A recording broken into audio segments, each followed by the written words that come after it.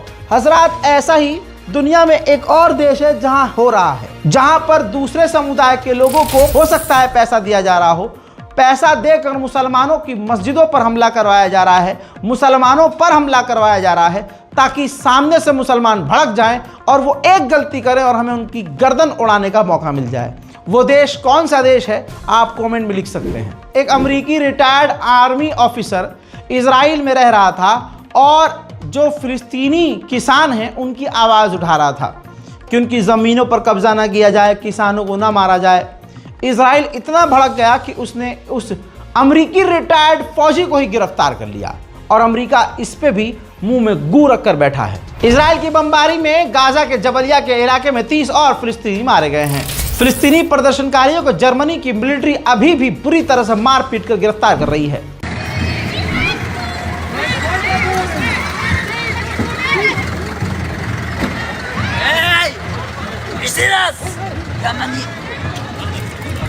Achtung, Achtung, hier spricht die Polizei. Das ist bitte nicht anfassen. Fass mich nicht an. Wollt ihr eure Straftaten verdecken oder Die wie? Versammlung wurde von der Polizei um 18:18 Uhr für aufgelöst erklärt. उधर Poland के member of parliament ने कहा कि Israel Holocaust करके हमें डरा रहा है, हमें धमका रहा है। इजराइल अपनी ताकत दिखाकर नरसंहार करके हमें धमका रहा है। इजराइल एक टेररिस्ट स्टेट है। सुनिए। We are being blackmailed by the Holocaust scary tale repeated here again and again. This is wrong. Israel is a terrorist state. The time is over. The next. उधर Saudi अरब की हैवानियत और नंगापन, ओछेपन को, सब चीज़ों को पार करते हुए मोहम्मद बिन सलमान की गंदगी को देखिए कि अरब के चैनल अब खुलेआम इजराइल के कमांडरों को अपने चैनल पर जगह दे रहे हैं, उनसे सफाई मांग रहे हैं। वो आकर अरब के चैनल पर बैठकर ठाठ से इंटरव्यू दे रहे हैं। But some might wonder why, Israel keeps going after the proxies. You keep going after the Houthis, Hezbollah, Hamas, and not focus more on the organization, the country that funds all of those proxies, which is, of course, Iran. Do you think it's a mistake not to focus more on Iran than perhaps Israel has done up until this point? After all, the last strike was in April, and it didn't inflict particularly lasting damage on the country.